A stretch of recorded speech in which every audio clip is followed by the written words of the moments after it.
इस engineers work channel पर जो जुगल सर के प्लेटफॉर्म से ही हमने बनाया है, आपका हार्दिक स्वागत है। और कल की क्लास के बाद ये आपकी सेकंड क्लास है जिसमें हम उसके आगे का डिस्कस करेंगे।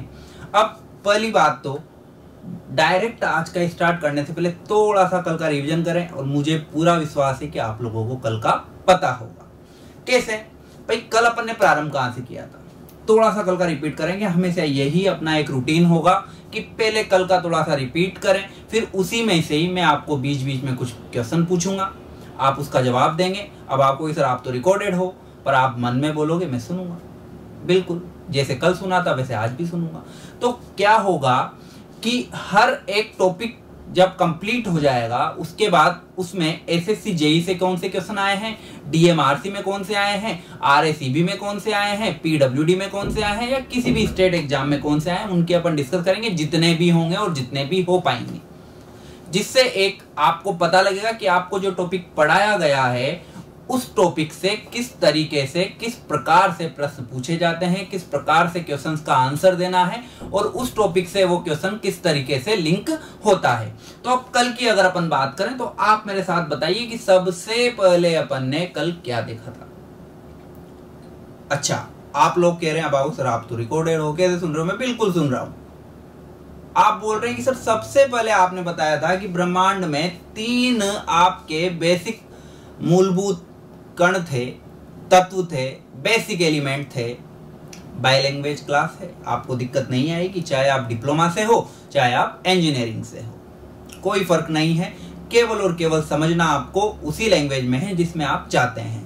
तो कल अपन ने जब प्रारंभ किया कि सबसे पहले अपन ने देखा 3 आपके बेसिक एलिमेंट थे। क्या क्या? Electron, proton and neutron. साथ में अपन ने 2 और जोड़े, बोसॉन एलिमेंट एंड प्लाज्मा। जब अपन ने इलेक्ट्रॉन, प्रोटॉन, न्यूट्रॉन की बात की तो अपन ने देखा कि ये कहाँ स्थापित होते हैं, कहाँ रखे होते हैं, कहाँ पर इंक्लूड होते हैं। तो ये सब होते हैं आपके न्यूक्लियस में। न्यूक्लियस में, और न्यूक्लियस किसका? आपके एटम का। किसका? एटम का। तो यहां पर पहली बात आई सर एटम क्या? एटम प्रकृति में मौजूद सबसे छोटे से छोटा कण है जो कि इंडिपेंडेंट होता है, स्वतंत्र होता है, और साथ ही किसमें भाग लेता है? केमिकल रिएक्शन में या रासायनिक समीकरण में वो आपका भाग लेता है। जब प्रोटॉन जुड़े, चाहे वो सेम हो चाहे वो अदर हो, जब जुड़े तो उनसे क्या बना? उनसे बना मॉलिक्यूल या अणु। और जब अणु सब मिले तो उन अणुओं को मिलाकर अपन ने बनाया मैटर, पदार्थ। अब पदार्थ को अपन ने 2 भागों में विभाजित किया था, एक फिजिकली आधार पर और एक आपके इलेक्ट्रिकली टाइप। जब फिजिकली देखा तो अपन ने देखा, बचपन से पढ़ते आए हैं, ठोस, द्रव, गैस। जब अपन इलेक्ट्रिकल की बात करें तो ये भी अपन पढ़ते आए हैं, जो कि आपका है कंडक्टर, सेमीकंडक्टर एंड इंसुलेटर। तो जब ये तीनों अपन ने देखे तो अब ये कब कंडक्टर होंगे, कब इंसुलेटर होंगे, कैसे इनमें इलेक्ट्रॉन होते हैं, कैसे प्रोटॉन होते हैं। तो कल अपन ने सारी चर्चा की थी कि नाभिक में आपके प्रोटॉन और न्यूट्रॉन होते हैं और इलेक्ट्रॉन उनके आसपास चक्कर लगाते हैं। जब नाभिक में प्रोटॉन थे तो प्रोटॉन पर चार्ज था पॉजिटिव, इलेक्ट्रॉन पर चार्ज था नेगेटिव। और अपन ने देखा था कि इलेक्ट्रॉन जिस ऑर्बिट में चक्कर लगाते हैं उनको अपन बोलते हैं कक्षाएं, क्योंकि इलेक्ट्रॉन है तो वो ऑर्बिट जो थे वो थे नेगेटिव चार्ज, और नाभिक में प्रोटॉन न्यूट्रॉन थे वो थे पॉजिटिव चार्ज। तो उसके आगे ही अपन बात करते हैं। तो अपन देखते हैं, अपन यहां बार बार रिपीट कर रहे हैं, चार्ज, मास, डायामीटर, और ये छोटे से प्रश्न हैं, छोटे से क्वेश्चंस हैं, बिल्कुल बेसिक से अपन इसलिए ले रहे हैं बच्चों। कई बार अपन क्या होते हैं कि बड़ा पढ़ लेते हैं, बहुत हाई पढ़ लेते हैं स्टार्टिंग से, आपको उनके पैर नहीं पता होते। जब तक आप किसी टॉपिक के पैर पता नहीं करोगे आशीर्वाद नहीं मिलेगा। पैर में पढ़ोगे जब भी तो आशीर्वाद मिलेगा। तो जब तक आप उनके बेसिक कॉन्सेप्ट नहीं पता लगेंगे, कई बार होता है कि इलेक्ट्रॉन का मास आपने सुना है, पढ़ा है, पर आप देख याद है मुझे, और आप वही छोड़ देते। वहां पर अगर पॉइंट्स में भी थोड़ा सा मिस्टेक हो गया तो आपका गलत हो जाता है। तो अपन को 0 से लेकर हीरो लेवल तक चलना है।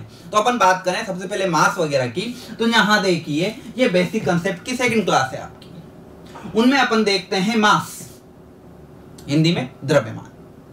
जब अपन ने मास की बात की तो इलेक्ट्रॉन, प्रोटॉन एंड न्यूट्रॉन। अभी अपन इनमें ये भी देखेंगे बड़ा कौन है, भारी कौन है और न्यूट्रल कौन है। तो जब अपन ने इलेक्ट्रॉन की बात की तो इलेक्ट्रॉन का मास था 9.1 इंटू 10⁻31 kg।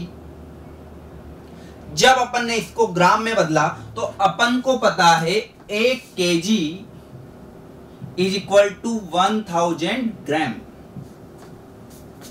यहां पर kg की जगह मैंने लिखा 1000 ग्राम। इसको अपन ने बोला 10⁻³ और ये माइनस का और ये प्लस का, तो -31 प्लस 3 अपना क्या बचा, -28। तो मीन्स आपने कुछ नहीं करना, जब भी आप केवल यूनिट याद रखिए केजी में, और अगर ग्राम में पूछ लेता है तो इंटू 1000 करके आप उसका आंसर पता कर सकते हैं। तो यहां पर देखा केजी जब ग्राम में बदला तो अपन ने 10⁻³ से मल्टीप्लाई किया और ये आया। ऐसे ही प्रोटॉन 1.672 इंटू 10⁻⁻27 kg, 1.672 इंटू 10⁻⁻24 ग्राम। न्यूट्रॉन की अगर बात की तो 1.674, याद रखना 6-7 तक सेम है, यहाँ 2 है और यहाँ 4 है, बहुत महत्वपूर्ण है इसलिए मैं बता रहा हूँ। इंटू 10⁻⁻27 kg, 1.674 इंटू 10⁻⁻24 ग्राम। तो अब सिंपल सी एक बात कि सर इन सब में से भारी कौन सा है, सबसे ज्यादा द्रव्यमान किसका है। तो अब अपन बात करते हैं। देखिए अगर यहां पर यूनिट माइनस में ना होकर प्लस में होती, जैसे मैंने बोल दिया 1000, तो इसको आप क्या लिखते, कितने जीरो, 3, तो 10⁻³ मैं लिखता 1 लाख, तो आप लिख देते 10⁵। तो ये बड़ा है, बिल्कुल ये बड़ा है, परंतु यदि मैं इनके आगे माइनस लगा देता हूं तो माइनस लगाते ही चीजें उलट जाती है। क्यों? क्योंकि अगर मैंने लिखा 10⁻⁻1 तो ये एक्चुअल में है क्या, 1/10। अगर मैं लिखूं 10⁻³ तो 1/1000। तो ये बड़ा है कि ये बड़ा है। एक में कितने भाग हैं, केवल 10, और एक के कितने भाग कर दिए, 1000। तो जाहिर सी बात है जिसके कम भाग हुए वो बड़ा है। पर ये कब होगा, जबकि आपकी जो यूनिट है, जो आपका जो यहाँ पर ये बेस है, जो बेस के ऊपर जो पावर लगी हुई है, ये अगर माइनस में हो तो जिसका माइनस सबसे कम होगा उसका ही मास या उसका ही वैल्यू सबसे ज्यादा होगा। तो इस चीज को अपन इस पर अप्लाई करते हैं। पहले अपन यहां देखते हैं, केजी वाले ले लिए, 10 10 10। तो 10 10 10 में यहां तो माइनस में है, प्लस में नहीं है। माइनस में कितना है, 31, माइनस में 27, माइनस में 27। मैंने बोला था जिसके साथ माइनस में कम वो ज्यादा। तो माइनस में किसके साथ कम है, प्रोटॉन के साथ और न्यूट्रॉन के साथ। तो दोनों में माइनस में कम है, इसलिए अपन ने कह दिया कि सबसे भारी तो प्रोटॉन और न्यूट्रॉन में से कोई एक होगा। मीन्स सबसे हल्का, क्योंकि इसकी पावर माइनस में सबसे ज्यादा है, तो ये सबसे हल्का होगा। किन में से, इलेक्ट्रॉन, प्रोटॉन और न्यूट्रॉन में से इलेक्ट्रॉन सबसे हल्का होगा, क्योंकि इसकी पावर माइनस में क्या है, ज्यादा है। अब वापस आते हैं, प्रोटॉन और न्यूट्रॉन में से कौन। अब यहां अपन ने देखा दोनों की पावर तो बराबर है। ये वाली डिजिट देखिए आप, 1.67 1.6, ये 4 है और ये 2 है। तो अपन ये कहते हैं कि लमसम दोनों का वेट, किन किन का, प्रोटॉन और न्यूट्रॉन का भार लगभग क्या होता है, बराबर होता है। परंतु अगर फिर भी पूछ लिया जाए कि दोनों में से भारी कौन होता है, तो सबसे भारी कौन होगा, न्यूट्रॉन, क्योंकि ये डिजिट तो दोनों की सेम है। तो इसके बाद 1.67 1.67, ये 2 है, ये 4 है। तो 4 और 2 में से कौन बड़ा, जाहिर सी बात है 4 बड़ा। तो न्यूट्रॉन आपका क्या होगा, बड़ा, किससे, प्रोटॉन से, मतलब भारी। ठीक है, तो यहां पर अपन एक चीज नोट कर लेंगे, एक चीज नोट डाउन लिख लेंगे कि सबसे भारी कौन। देखो -31 -27 -27, तो माइनस में सबसे ज्यादा ये तो सबसे हल्का हो गया। मीन्स प्रोटॉन और न्यूट्रॉन, यहां -27 -27, तो मीन्स सबसे ज्यादा भारी कौन हुआ, न्यूट्रॉन। और सबसे हल्का जिसकी माइनस में पावर सबसे ज्यादा, कौन? इलेक्ट्रॉन। तो सबसे भारी कौन हुआ? न्यूट्रॉन। और सबसे हल्का कौन हुआ?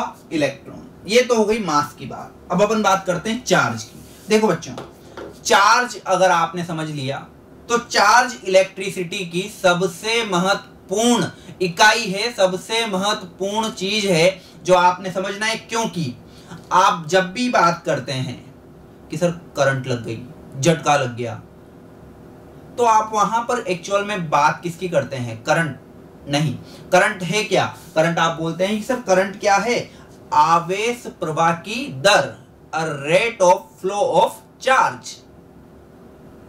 इसका मीन्स वहां पर एक बहुत कंसेप्चुअल चीज आ रही है जिसका नाम है चार्ज। चार्ज क्यों? तो चार्ज से अपन समझेंगे कि चार्ज होता क्या है, वो अभी डिस्कस करेंगे। पहले देख लेते हैं कि इलेक्ट्रॉन पर क्या होता है, प्रोटॉन पर क्या होता है, न्यूट्रॉन पे क्या होता है। तो देखें, चार्ज आवेश, इलेक्ट्रॉन माथे पर क्या लग रहा है? माइनस। ऑटोमेटिक आपने आगे क्या लगा देना है? माइनस। 1.67 या 1.6 into 10 to the power minus 19 coulomb, ये इसकी यूनिट है। बात करेंगे अपन बिल्कुल। प्रोटॉन, प्रोटॉन पी का मतलब पॉजिटिव, तो plus 1.6 into 10 to the power minus 19 coulomb. कि सर आपने न्यूट्रॉन भूल गए? नहीं, भूला नहीं, कुछ महत्वपूर्ण है इसलिए लिखा है। न्यूट्रॉन में क्या आ रहा है? न्यूट्रॉन। थोड़ा ढंग से देखो तो न्यूट्रल। न्यूट्रल का मीन्स क्या हुआ? उदासीन। उदासीन मतलब बिल्कुल बेचारा सुस्त पड़ा हुआ है, ना तो प्लस का है ना ही माइनस का है। इसका मीन्स क्या है कि आपका जो न्यूट्रॉन है वो कैसा है? न्यूट्रल, उदासीन, कोई चार्ज इस पर नहीं होता। आगे बात करें डायामीटर की, तो डायामीटर में अपन ने बात किया, तो डायामीटर किसका? न्यूक्लियस का, नाभिक का। 10 की घात माइनस 14, इलेक्ट्रॉन का 10 की घात माइनस 15। वापस में पूछूं कि इलेक्ट्रॉन का डायामीटर ज्यादा कि आपके न्यूक्लियस का, तो अब आप खुद देखो कि सर इलेक्ट्रॉन का 10 की घात है, 10 की घात है 10 टू द पावर, यहाँ माइनस 14 है, यहाँ माइनस 15 है। मीन्स जिसकी पावर माइनस में कम उसकी साइज क्या है? ज्यादा। तो मीन्स न्यूक्लियस ज्यादा, इलेक्ट्रॉन कम। अब बात आते हैं कि फिर सर एटम का क्या है? तो आप देखो, जो जिसमें है, आप कोई भी चीज उसमें तभी रखोगे जब उसका आकार बड़ा हो और जिस चीज को रखना हो उसका आकार छोटा हो। तो सबसे पहले एटम, एटम में क्या? न्यूक्लियस। न्यूक्लियस में कौन? इलेक्ट्रॉन। तो एटम सबसे बड़ा, फिर उसमें न्यूक्लियस उससे छोटा, और फिर उसके बाद आपका जो इलेक्ट्रॉन है वो और छोटा। तो अपन ये कहें कि यहां पर अगर मैं बोलूं कि एटम का डायामीटर, व्यास, तो एटम का डायामीटर कितना? दिख नहीं रहा होगा आपको। एटम का डायामीटर कितना? यहां देखिए, एटम का डायामीटर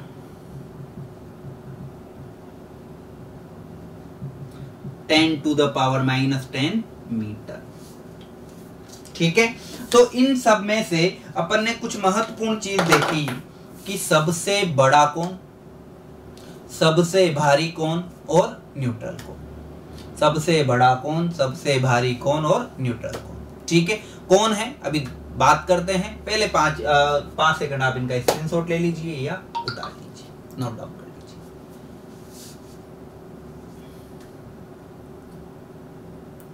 ठीक है, तो इसके बाद अपन बात करें कि सबसे भारी कौन, सबसे बड़ा कौन और उदासीन कौन। तो उसकी बात अपन करते हैं। तो सबसे बड़ा, सबसे भारी और उदासीन क्या है, कौन है? तो अपन देखते हैं, वापस चलते हैं कि जब अपन, और मैं इलेक्ट्रॉन, प्रोटॉन, न्यूट्रॉन की ही बात कर रहा हूं, ना तो न्यूक्लियस की बात कर रहा हूं, ना ही एटम की बात कर रहा हूं, क्योंकि मैं अभी केवल एलिमेंट की बात कर रहा हूं। तो यहां पर अगर अपन देखें कि सबसे भारी, मास पे जाओ, मास पे जाओ, इलेक्ट्रॉन, प्रोटॉन, न्यूट्रॉन। इलेक्ट्रॉन के साथ 10 टू द पावर माइनस 31, इसके साथ 10 टू द पावर माइनस 27, और न्यूट्रॉन के साथ भी 10 टू द पावर माइनस 27। तो माइनस में सबसे ज्यादा इलेक्ट्रॉन का, तो इलेक्ट्रॉन सबसे हल्का हो गया। अब बात आती है प्रोटॉन और न्यूट्रॉन की। तो प्रोटॉन और न्यूट्रॉन की अगर अपन बात करें तो प्रोटॉन और न्यूट्रॉन में माइनस वाली पावर तो सेम थी, परंतु प्रोटॉन में अपन ले रहे थे 1.672 और इसमें अपन ले रहे हैं 1.674। तो मीन्स सबसे भारी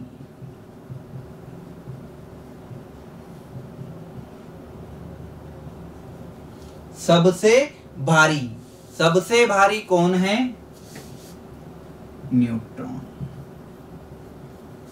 सबसे भारी कौन है? न्यूट्रॉन। ठीक है। सबसे बड़ा कौन है? इलेक्ट्रॉन, साइज के अकॉर्डिंग। और उदासीन कौन है? न्यूट्रल कौन है? न्यूट्रॉन।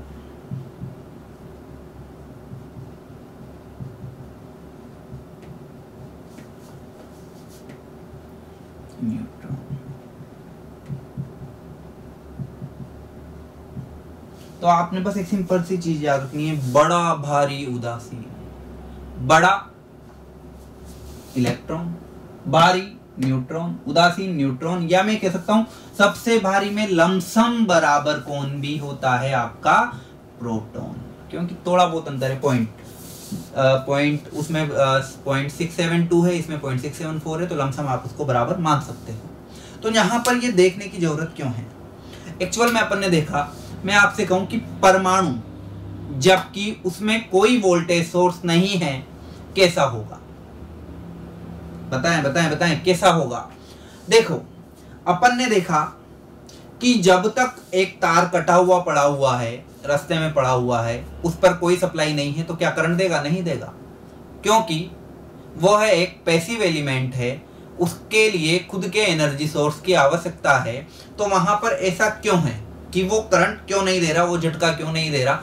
सिंपल सा रीजन है, बिल्कुल बेसिक सिंपल सा रीजन है। देखिए आप,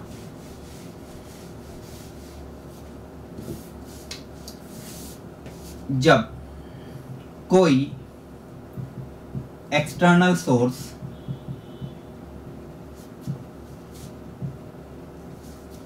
किसी कंडक्टर के साथ नहीं जुड़ा हो, तो उस केस में क्या क्या हो सकता है? देखो, उस केस में क्या होगा, जितने इलेक्ट्रॉन चार्ज उतने ही प्रोटॉन पर चार्ज। अब आप देखें, एक बहुत अच्छी चीज देखी, इलेक्ट्रॉन पर अपना था, इलेक्ट्रॉन प्रोटॉन दोनों पर मैग्नीट्यूड तो इक्वल था, परिमाण तो समान था, परंतु एक में लग रहा था माइनस और एक में लग रहा था प्लस। तो अगर अपन दोनों को जोड़ें तो charge of electron plus charge of proton, electron पर चार्ज क्या? -1.6 इंटू 10⁻⁻19। प्रोटॉन पर चार्ज क्या? +1.6 इंटू 10⁻⁻19। ये माइनस का है प्लस का, दोनों को जुड़ा, क्या आ गया? 0 मतलब नो चार्ज। नो चार्ज मतलब कैसा? उदासीन। और यही रीजन है बच्चों कि जब भी किसी कंडक्टर के साथ कोई एक्सटर्नल सोर्स नहीं जुड़ा होता, तो उस केस में जितने चार्ज इलेक्ट्रॉन के हैं उतने चार्ज ही प्रोटॉन के होते हैं, और जब दोनों को जोड़ा तो आया न्यूट्रल। मींस मैं यह बोल सकता हूं कि बिना किसी एक्सटर्नल सोर्स के परमाणु या एटम कैसा होता है? उदासीन, न्यूट्रल। ठीक है बच्चों, तो इसलिए आपके बिना किसी सोर्स के किसी भी कंडक्टर में करंट का फ्लो नहीं होता, क्योंकि चार्ज ही नहीं है। और अपन बोलते हैं कि करंट क्या है? अ rate of flow of charge, पर चार्ज ही नहीं है तो क्या करंट का फ्लो पॉसिबल है? बिल्कुल नहीं है। ठीक है, तो इसके आगे की अपन बात करें तो इसके आगे कुछ थोड़ी महत्वपूर्ण बातें हैं कि एक तो आप याद रखें, देखो कुछ बातें हैं जो मैं बोलूंगा लिखवाऊंगा नहीं, क्यों?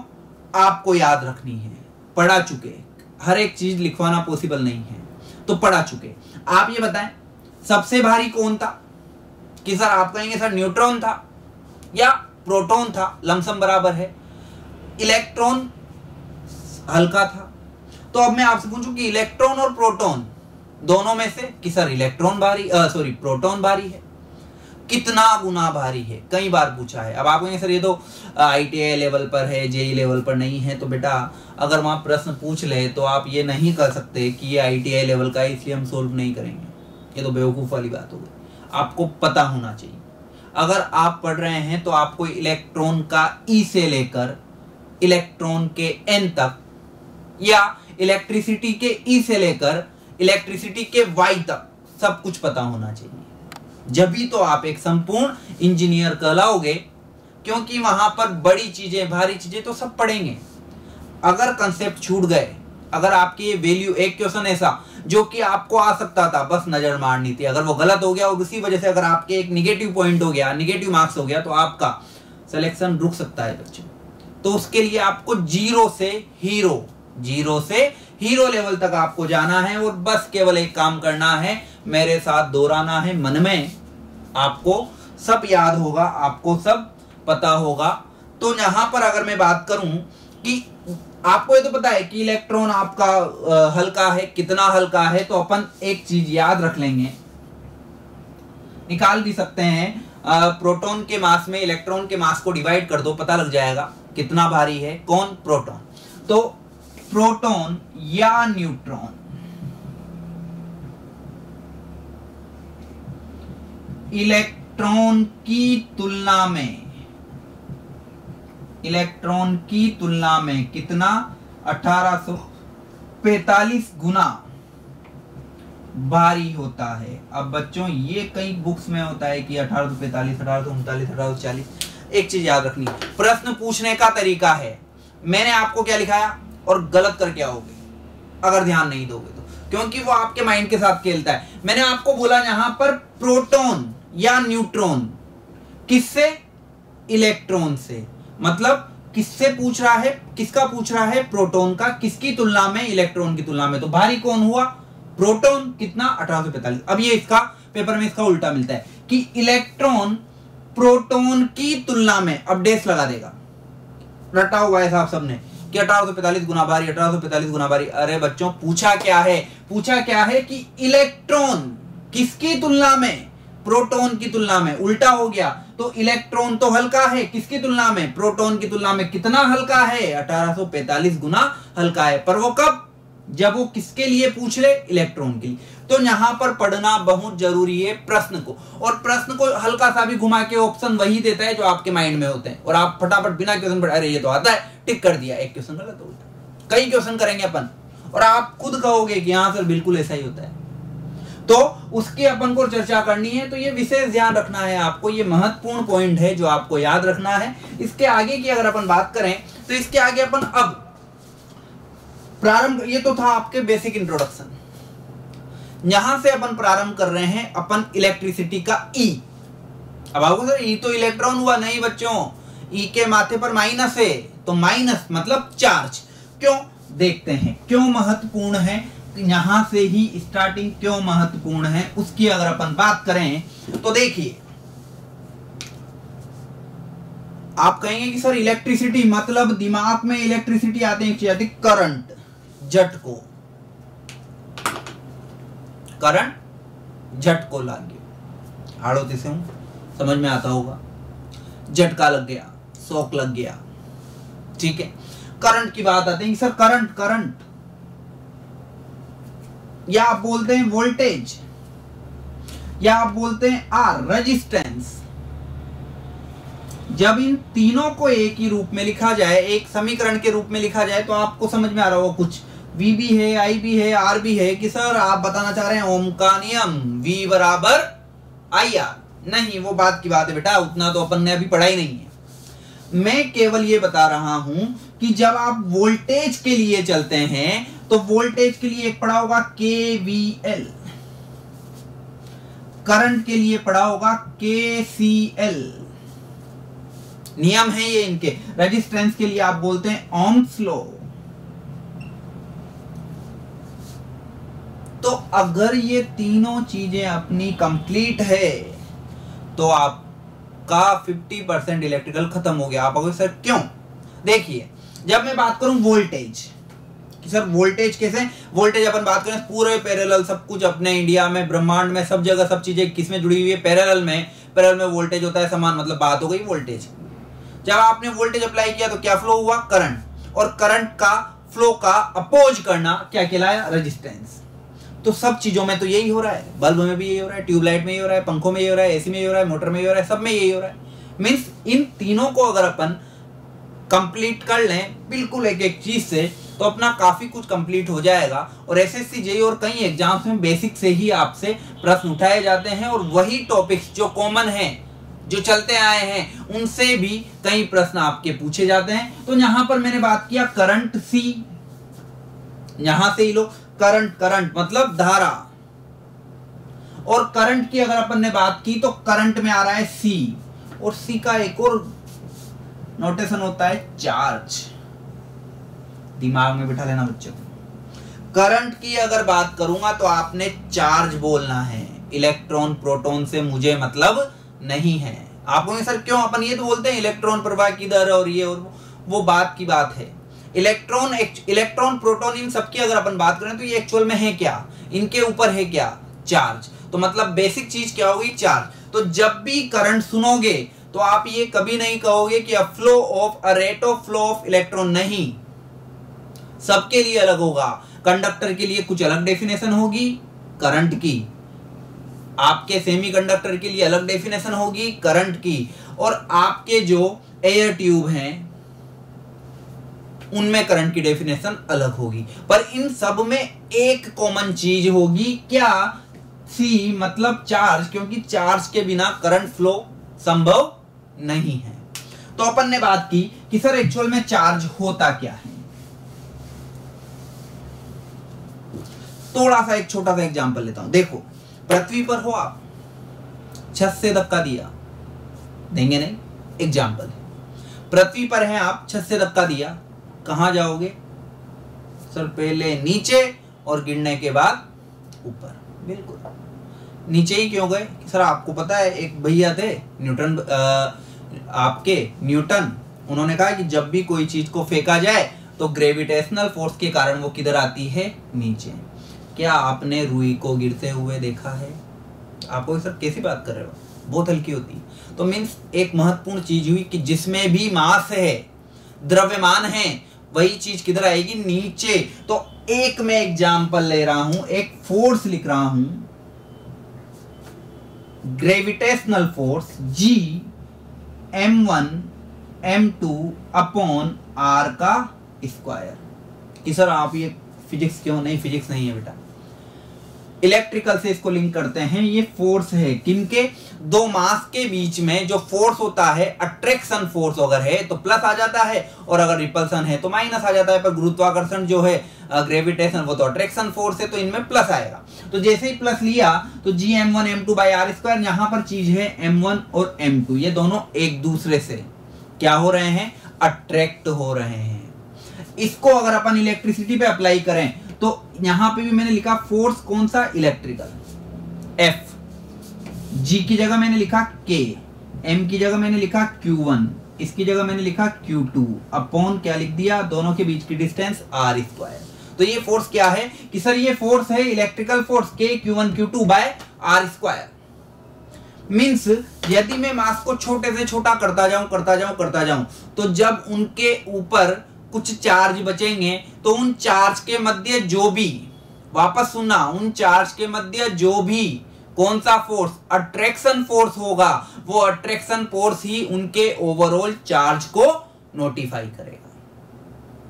तो किसी भी परमाणु में, किसी भी एटम में इलेक्ट्रॉन और प्रोटॉन, या प्रोटॉन कहां पे होते हैं, नाभिक में, तो न्यूक्लियस का इलेक्ट्रॉन के साथ या ऑर्बिट के साथ जो भी बॉन्ड होता है और उस बॉन्ड के लिए जो भी फोर्स होता है, वो फोर्स ही किसके रूप में दिखाई देता है, किसके रूप में प्रदर्शित किया जाता है, चार्ज के रूप में।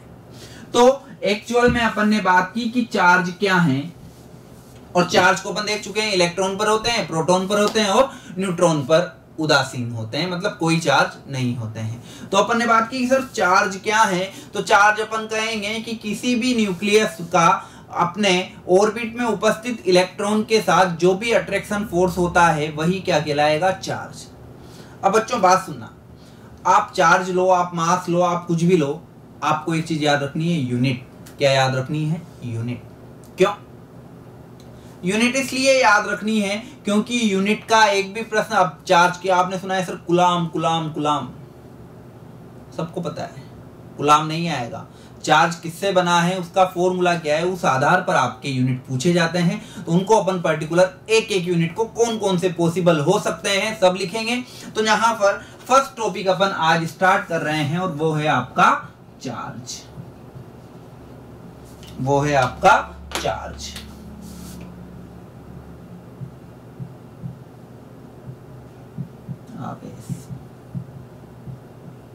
तो यहां पर आप एक सिंपल सी डेफिनेशन लिख रहे हैं जो आपने अभी समझी, किसका अट्रैक्शन, न्यूक्लियस प्लस, भाई अट्रैक्शन कौन करेगा, प्लस किसको, माइनस को।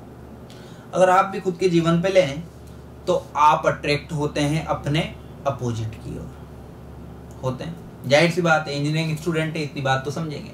तो यहां पर जब आप अट्रैक्ट होते हैं तो मैं केवल इतनी सी बात लिखूंगा, किसी एटम में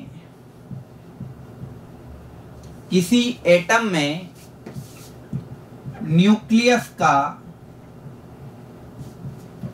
ऑर्बिट में उपस्थित इलेक्ट्रॉन के साथ, कौन सा भाई, न्यूक्लियस में क्या है प्रोटॉन, तो ये प्लस, इलेक्ट्रॉन क्या है माइनस, तो प्लस माइनस को, अच्छा आप बोल रहे हैं अट्रैक्शन, बिल्कुल। तो इलेक्ट्रॉन के साथ कौन सा फोर्स, अट्रैक्शन फोर्स, आकर्षण बल ही किसके रूप में, चार्ज के रूप में प्रदर्शित होता है। तो ये है डेफिनेशन मेरे बच्चों। तो इलेक्ट्रॉन का चार्ज क्या है, प्रोटॉन का चार्ज क्या है, और ये सारी बातें अपन कर चुके हैं। तो इनमें अपन पहली बात देखते हैं कि चार्ज कितने तरीके के हो सकते हैं, कितने प्रकार के हो सकते हैं। सिंपल सी बात है, पुराने जमाने में क्या था बेटा, माचिस नहीं थी, लाइट नहीं थी, तो वहां पर जब आप आग जलाते थे तो दो चीजों को क्या करते थे, घिसते थे, और घिसने से उनमें फ्रिक्शन होता था, घर्षण होता था, और घिसने से उन फ्रिक्शन के कारण चिंगारी उत्पन्न होती थी और उससे आग जलाई जाती थी। यहाँ पर भी चार्ज के लिए अगर अपन बात करें तो मैं आपसे सिंपल सी बात कर रहा हूं, अगर आप सर्दियों में स्वेटर वगैरह पहनते हैं और जब आप उनको उतारते हैं तो एक चिंगारी सी नजर आती है, या सोल आपने उतारा तो चिंगारी सी नजर आती। क्यों, क्योंकि आपके बॉडी पर और आपके उस सोल या स्वेटर पर फ्रिक्शन के कारण चार्ज आ जाते हैं, और वो केवल उसी समय के लिए होते हैं जितने समय के लिए वो दोनों मेटर्स, दोनों पदार्थ, दोनों अवस्थाएं एक दूसरे से क्या होती है, संपर्कित होती है, फ्रिक्शन होती है। और जब तक वो फ्रिक्शन होती है तो वहां पर फ्रिक्शन के कारण जो चार्ज मिले वो चार्ज होते हैं स्टैटिक चार्ज। कौन से चार्ज, स्टैटिक चार्ज, स्थायी आवेश, जिनको अपन क्या बोलते हैं, स्थायी आवेश। और पहले, सबसे पहले दो तरीके के होते हैं, फ्लोएबल और स्टैटिक। फ्लोएबल तो आपके हुए प्रवाहित, और स्टैटिक आपके हुए स्थिर। तो जो स्थिर आवेश हैं उनकी खोज पहले हुई। तो यहां पर जब अपन ने स्टैटिक चार्ज की बात की, तो जैसे ही मैं चार्ज को क्लासिफाई करूं तो चार्ज कितने प्रकार के, दो प्रकार। कौन कौन से, कि सर एक तो हुआ स्टैटिक और एक हुआ फ्लोएबल, स्थायी और प्रवाही या गतिशील, अच्छा लगेगा गतिशील। तो जो स्टैटिक चार्ज है ये हमेशा किसके कारण, दो पदार्थों मेटर, फ्रिक्शन, दो पदार्थों के फ्रिक्शन, घर्षण के कारण। ठीक है, अब इनमें दो तरीके के चार्ज होंगे जो अपन थोड़ा सा क्लासिफाई कर देते हैं, पॉजिटिव चार्ज और निगेटिव चार्ज। कौन कौन से? पॉजिटिव चार्ज और निगेटिव चार्ज। जब अपन पॉजिटिव चार्ज की बात करें तो पॉजिटिव चार्ज किन पर? आपने ऊन जो होती है उन पर, फलालेन के कपड़े पर, जो आपका कपड़ा होता है फ्रिक्शन वाला, इधर से आप कुर्सी पर, कभी प्लास्टिक की कुर्सी पर बैठे हुए और फिर टॉवल से आपको मारता है, आपको झटका लगता है, तो प्लास्टिक पर, इन रबर पर, तो यहाँ पर जो निगेटिव होंगे ये होंगे किन किन पर? Plastic, rubber, carbon. स्टैटिक की बात कर रहा हूं मैं। और जो ये होंगे ये आपके होंगे, पढ़ा होगा आपने, बिल्ली की खाल, ऊन, इन सब पर आपके कौन से चार्ज होंगे? सिल्क बोल सकते हो आप, लकड़ी बोल सकते हो आप, तो साथ ही सिल्क बोला, लकड़ी, वुडन, इन सब पर आपके होते हैं पॉजिटिव। पर मैं बात कर रहा हूं किनकी? स्टैटिक की। स्टैटिक को इतनी बात नहीं करनी, फिजिक्स से रिलेटेड हो जाएगा। अपन बात करेंगे फ्लोएबल, क्योंकि अपन को तो धारा प्रवाहित करनी है, और धारा ये तो क्षणिक धारा होगी जिसको अपन बोलते हैं इंस्टेंटेनियस करंट, उस क्षण के लिए हल्का सा झटका, ऐसा नहीं कि मरी जाओगे आप, नहीं, थोड़ा सा झटका लगेगा, मजा जरूर आएगा थोड़ा सा, अच्छा कुछ हुआ है, ठीक है, पर वो सडन चेंज होता है, रैपिड चेंज नहीं है, निरंतर चेंज नहीं है। तो रैपिड चेंज किसमें होगा? फ्लोएबल, जिसको अपन बहुत कायदे से और बहुत डीपली अपन बात करने वाले हैं। तो इसको आप एक बार देख लीजिए और स्क्रीनशॉट ले लीजिए, इसके आगे की बात अपन अभी करते हैं। देखिए,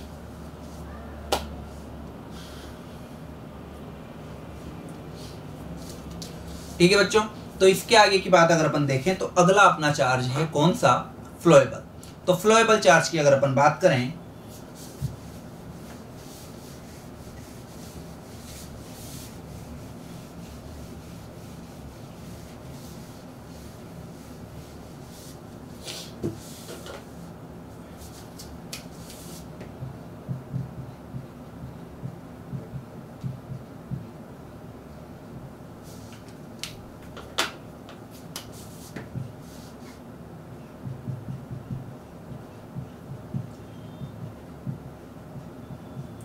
देखिए बेटा, जब आपके स्टैटिक चार्ज थे तो उनमें क्या था? आपने फ्रिक्शन किया, हो गया, वहां पर कोई सोर्स की जरूरत नहीं थी। पर अगर चार्ज को फ्लो करना है तो मुझे एक्सटर्नल सोर्स की आवश्यकता होगी। तो सबसे पहले तो यहां पर एक चीज लिखें, एक्सटर्नल इलेक्ट्रिकल सोर्स आवश्यक। ठीक है, अब यहां पर एक्सटर्नल इलेक्ट्रिकल सोर्स आपने लगाया, कोई भी बैटरी लगा दी, तो बैटरी का क्या होगा? EMF, EMF, EMF. ई का मतलब इलेक्ट्रो, विद्युत, एम का मतलब मोटिव, मोशन, गति। किसकी गति? विद्युत या इलेक्ट्रॉन की गति को कराने के लिए आवश्यक। एफ का मतलब फोर्स, बल। तो इलेक्ट्रॉन क्या है? इलेक्ट्रॉन थोड़ी गति करते हैं, इनके ऊपर के चार्ज की अपन फ्लो की बात करते हैं। तो इलेक्ट्रॉन के चार्ज, तो उन चार्ज की गति कब हुई? जब मैंने क्या लगाया? एक्सटर्नल सोर्स, जिसके कारण ईएमएफ के कारण ये चार्ज क्या हुए? गति करने लगे। कब करने लगे? जब मैंने क्या लगाया? एक्सटर्नल इलेक्ट्रिकल सोर्स लगाया। और यही अपन को पढ़ना है कि एक्सटर्नल इलेक्ट्रिकल सोर्स के कारण जो भी फ्लो होगा और उसके फ्लो के जो रेट होगी, उस flow of rate of charge को ही अपन क्या बोलेंगे? करंट बोलेंगे। और वो करंट होगी आपकी रेगुलर फ्लो। देखो नाम में ही है विद्युत, विधिवत। विधि का मतलब नियम से और वत का मतलब निरंतर। तो नियम से और निरंतर फ्लो किनका? चार्ज का। और वही आपकी क्या कहलाई? विद्युत कहलाई। क्या कहलाई? विद्युत कहलाई। तो flow of charge of electron या flow of charge rate of flow of charge, वही आपका क्या कहलाया, फ्लो करंट कहलाया। तो फ्लोएबल चार्ज की अपन बात करें तो यहां पर अपन को चार्ज में सबसे पहले अपन देखेंगे इनकी यूनिट और इनके फॉर्मूला कौन कौन से हो सकते हैं, कितने अपन को आते हैं, कितने आ सकते हैं, किस तरीके से आ सकते हैं। तो आपको यहां पर अपन इनके फॉर्मूले और साथ में यूनिट की बात करते हैं। तो चार्ज के लिए अपन ने देखा सबसे पहले तो इधर तो देखा फॉर्मूला क्या है और इधर अपन ने देखा उनका यूनिट क्या है, मात्रक क्या है और यूनिट क्या है। तो जब अपन ने मात्रक और यूनिट की बात की तो सबसे पहले फॉर्मूला, कुछ भी मत ध्यान रखो, बस एक चीज आप याद रखना और ये सब में आपको लगाना है, सब में लगाना है। जब भी किसी भी चीज की दर पूछी जाए, दर मतलब रेट, इलेक्ट्रिकल की बात कर रहा हूं केवल, और की नहीं। तो जब भी किसी चीज की दर पूछी जाए, रेट पूछी जाए, तो दर में आपने कुछ नहीं करना, नीचे क्या लगा देना है, टी। क्या लगा देना है, टी। तो अब अगर मैं बात करूं कि चार्ज क्या है, तो चार्ज से पहले कि करंट क्या है, करंट क्या है मेरे बच्चों, करंट है आई। मैंने फिर बोला था इलेक्ट्रॉन प्रोटॉन सब भूल जाओ, केवल करंट की बात कर रहा हूं। तो rate of flow of charge, किसकी रेट, चार्ज। तो हिंदी में बात करें तो आवेश प्रवाह की दर, जब दर आ गया तो बटे में तो आ गया टी। किसका प्रवाह कर रहे हो, आवेश का, तो ऊपर क्या आ गया, क्यू। और क्यू क्या है, इसका नोटेशन अपन लेते हैं, चार्ज को क्यू से दर्शाते हैं। तो rate of flow of charge, आवेश प्रवाह की दर। तो जब भी दर आ गया तो बटे में क्या आ गया, टी। और किसकी दर बच्चों, आवेश प्रवाह की दर। तो आई बराबर क्या हो गया, क्यू बटे टी। तो अब मुझे तो किसका किसका फॉर्मूला चाहिए, चार्ज का। तो ये रहा चार्ज, तो ये इधर जाएगा। तो Q बराबर क्या लिखा मैंने, I इंटू टी। तो पहला फॉर्मूला Q बराबर I इंटू टी, बिल्कुल पढ़ा है अपन ने। इसके बाद की सर दूसरा फॉर्मूला याद करो, थोड़ा सा आपने इलेक्ट्रिकल तो पढ़ा ही होगा, थोड़ा सा पढ़ना चाहिए, थोड़ा सा पता होगा। तो आपको एक चीज पता होगी कि सर एक चीज हमने देखी थी कैपेसिटर के लिए भी, क्योंकि कैपेसिटर की प्लेटों पे भी चार्ज होते हैं, तो आपने शायद ये जरूर देखा होगा Q बराबर क्या पढ़ा हुआ है मेरे बच्चों, CV। Q बराबर CV। तो दूसरा सूत्र हो गया Q बराबर CV। अगर अपन थर्ड फॉर्मूले की बात करें तो आपका थर्ड फॉर्मूला है, आपका जो थर्ड फॉर्मूला है, देखो कितने इलेक्ट्रॉन किसी भी 1 एम्पियर करंट फ्लो के लिए, तो उनकी जो मात्रा ज्ञात करनी होती है उसको अपन बोलते हैं क्वांटिनेशन, या हिंदी में क्वांटीकरण। तो वह होता है आपका Q बराबर प्लस माइनस n इंटू ई। अब n क्या है, e क्या है, अभी बात करते हैं। तो ये जो फॉर्मूला है, ये फॉर्मूला किसका है, बिल्कुल आप लिखें, ये फॉर्मूला है क्वांटीकरण, क्वांटीकरण, या इंग्लिश में अपन बात करें तो क्वांटिनेशन। अब मेरी बात सुने, क्या आ गया, क्वांटी, क्वांटी मतलब क्वांटिटी, क्वांटिटी मतलब मात्रा, किनकी मात्रा, किसी भी करंट को फ्लो करने में कितने इलेक्ट्रॉन चाहिए उनकी मात्रा। तो इलेक्ट्रॉन क्या, आवेश चाहिए या चार्ज चाहिए, उनकी मात्रा। तो प्लस माइनस क्यों, देखो आप, प्लस किसके लिए, प्रोटॉन क्योंकि पॉजिटिव, माइनस किसके लिए, इलेक्ट्रॉन क्योंकि निगेटिव। प्लस किसके लिए, प्रोटॉन के लिए, माइनस किसके लिए, इलेक्ट्रॉन के लिए। तो यहां पर आगे बात करें, ई इलेक्ट्रॉन नहीं है बच्चों, ई क्या है, नोटेशन लिखा मैंने किसका, चार्ज का। चार्ज किस पर, प्रोटॉन पर।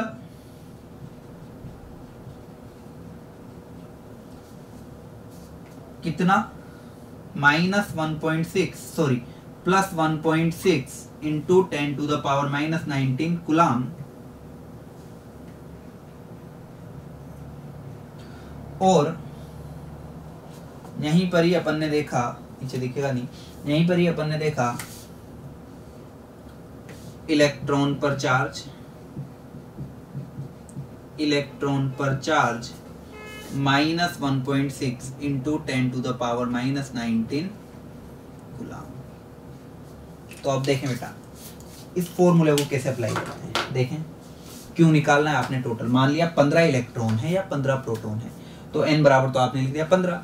अगर प्रोटॉन है तो आपने ले लिया प्लस, और चार्ज भी किसमें ले लिया प्लस। तो भाई मात्रा है तो मात्रा भाई -10 kg थोड़ी हो सकता है, माइनस का मतलब क्या हुआ, मात्रा तो हमेशा किसमें होगी, क्वांटिटी किसमें होगी, प्लस में, तो हमेशा प्लस आना चाहिए, बिल्कुल आएगा। अगर आपके पास है इलेक्ट्रॉन, तो इलेक्ट्रॉन है तो मैंने इलेक्ट्रॉन का चार्ज लिखा ये, साथ में क्या भी लिखा माइनस, और इलेक्ट्रॉन के लिए क्या लेना है यहां से माइनस, तो ये माइनस और ये माइनस मिलके क्या हो गए प्लस, मात्रा प्लस में आ गई। अगर प्रोटॉन है तो प्रोटॉन के लिए ये प्लस, प्रोटॉन के लिए ये प्लस, और जो आपका चार्ज है वो तो पहले से ही प्लस में है, तो प्लस इंटू प्लस भी क्या हुआ प्लस हुआ, तो मात्रा में से क्या हुई प्लस में। तो ये बहुत याद रखना है कि क्वांटीकरण क्या है, क्वांटिनेशन क्या होता है कि total number of electron to flow 1 coulomb charge, जो आप ज्ञात कर सकते हो, या to flow 1 ampere current, 1 ampere धारा के प्रवाह के लिए। तो अपन यहां पर बात करें तो ये तो अपन ने लिखे फॉर्मूले। अब यूनिट कैसे कि सर यूनिट तो दिक्कत आती है, यूनिट तो हमें कूलम ही पता है, नहीं करंट की यूनिट क्या होती है बच्चों, एम्पियर। समय की यूनिट क्या होती है, सेकेंड।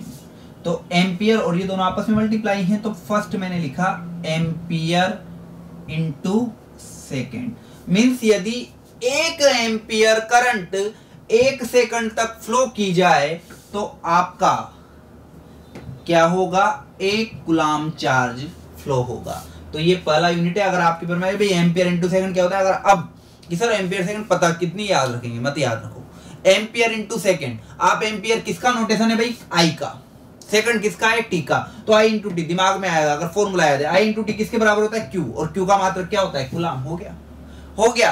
तो अगर अपन कहें यहां पर क्यू बराबर सी वी, वापस देखें, सी कैपेसिटर का यूनिट फेरड, कैपेसिटर का यूनिट क्या, फेरड, V क्या है, वोल्टेज मींस वोल्ट। तो आपको केवल वो ये नहीं पूछेगा कि भाई कूलम किसका है, नहीं, वो आपसे कहेगा फेरड इनटू वोल्ट किसके बराबर होता है। अब रटना नहीं है, फेरड जाओ भाई, आपको जो बेसिक यूनिट है वो याद होनी चाहिए। फेरड किसका है, कैपेसिटर का, तो आपने फेरड की जगह लिखा C, वोल्टेज की जगह लिखा V, और आपको पता है C इंटू वी, फटाफट क्लिक करेगा कि C इंटू वी तो किसके बराबर है, Q के, मतलब Q का यूनिट क्या है, कूलम। तो C into V, farad into volt बराबर V किसके हो गया बच्चों, कूलम के। तो आपको वो व्युत्पन्न मतलब बने हुए मात्रक पूछेगा, यहां तक कि जो बने बनाए बेसिक मात्रक है वो कभी नहीं पूछेगा। तो आपको याद रखना है फेरड इंटू वोल्ट, रटना कुछ नहीं है, फेरड किसका, C का, वोल्ट किसका, V का, C इंटू वी बराबर किसके, Q के, और Q का यूनिट क्या होता है, कूलम। तो इस तरीके से अपन यहां पर ये मात्रक की बात करते हैं। इसके आगे की बात अपन अगली क्लास में करेंगे, और वहां से चार्ज से ही अपन प्रारंभ करेंगे। तो आप निरंतर जुड़ते रहिए, कमेंट कीजिए, लाइक कीजिए, और कुछ भी अगर प्रॉब्लम हो तो कमेंट बॉक्स में हमें बताइए। धन्यवाद, जय हिंद, जय भारत।